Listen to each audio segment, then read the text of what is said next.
RTV, AVN, TV5 ఇంకా కొన్ని వార్తా ఛానల్స్ ఉన్నాయండి. ఈ ఛానల్స్ పైన ఒకటే, ఎక్కడ టెంకాయ దొరికిద్ది, రేటింగ్ పెంచుకోవాలి అని ఎదురు చూస్తుంటారు. పాపం బార్ షాపులతో కూడా బాగా లింక్ ఉందనుకుంటా వీళ్ళకి. బార్ షాపులతో కూడా బాగా లింక్ ఉంది అనుకుంటా. ఎక్కడ ఏ బారు అసలు అడ్రస్ ఎమ్మటెమ్మటే క్యాచ్ చేస్తున్నారు.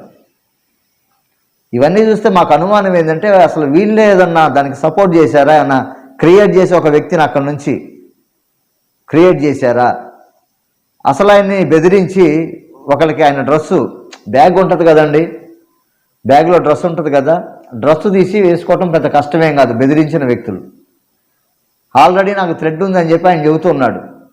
అది ఎవరి వలన కావచ్చు, థ్రెడ్ ఉందని చెబుతున్నాడు. ఆయన బ్యాగ్లో ఉన్న డ్రెస్సు ఒకరికి తొడిగించి సేమ్ అదే బుల్లెట్, అదే నంబర్ ప్లేటు, అదే కళ్ళజోడు ఫేక్గా క్రియేట్ చేసి ఒక వ్యక్తిని ఆ రూట్లో ప్రయాణం చేసేలాగా చేయకూడదా?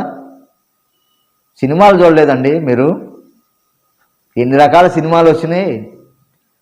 ఒక హత్య చేయాలంటే చేతులకు మట్టి అంటకుండా ఎలా చేయాలో, ఎన్ని రకాల ప్లాన్స్ చేయాలో సినిమాల్లో మనం చూస్తూ ఉన్నాం. ఈరోజు ఈయన పక్షం కూడా ఇలాగే జరిగిందని మా అనుమానం. ఈ అనుమానం కోసం క్రైస్తవ సంఘాలన్నీ కూడా డినామినేషన్ భేదం లేకుండా రోడ్ల మీదకి వచ్చి ప్రశ్నిస్తూ ఉన్నారు. మాకు అనుమానం ఉందండి, ప్రవీణ్ పగడాల గారిని హత్య చేశారేమో అనుమానం ఉంది, అనుమానాన్ని తీర్చండి అని పోలీసులకి కంప్లైంట్ చేశారు. పోలీసులు ఆ పనిలో ఉన్నారు, కష్టపడుతున్నారు. పోలీసులు అంటే మాకు గౌరవం ఉన్నది, డిపార్ట్మెంట్ అంటే గౌరవం ఉన్నది. ఎందుకంటే పోలీస్ శాఖ వారు అహర్నిశలు కష్టపడతారండి.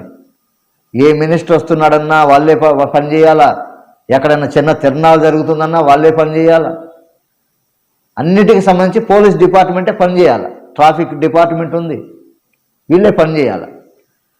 వీళ్ళు చేస్తున్నారు కదా, ఈలోపే తొందరపాటుతనంతో కొంతమంది రకరకాలుగా మాట్లాడుతూ ఈ ఛానల్స్ అత్యుత్సాహాన్ని చూపిస్తున్నాయి. ఆర్టీవీ బాగా వైన్ షాపులతో సంబంధం ఉందనుకుంటా వీళ్ళకి. కరెక్ట్గా వాళ్ళకి కావాల్సిన రిపోర్ట్ వాళ్ళు ఇస్తున్నారు అనుకుంటా.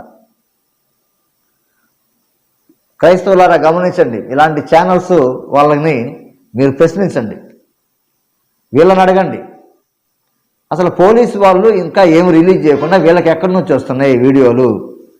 సీసీ ఫుటేజీలు తీయాల్సింది పోలీసు వల్ల లేకపోతే న్యూస్ ఛానల్స్ వల్ల?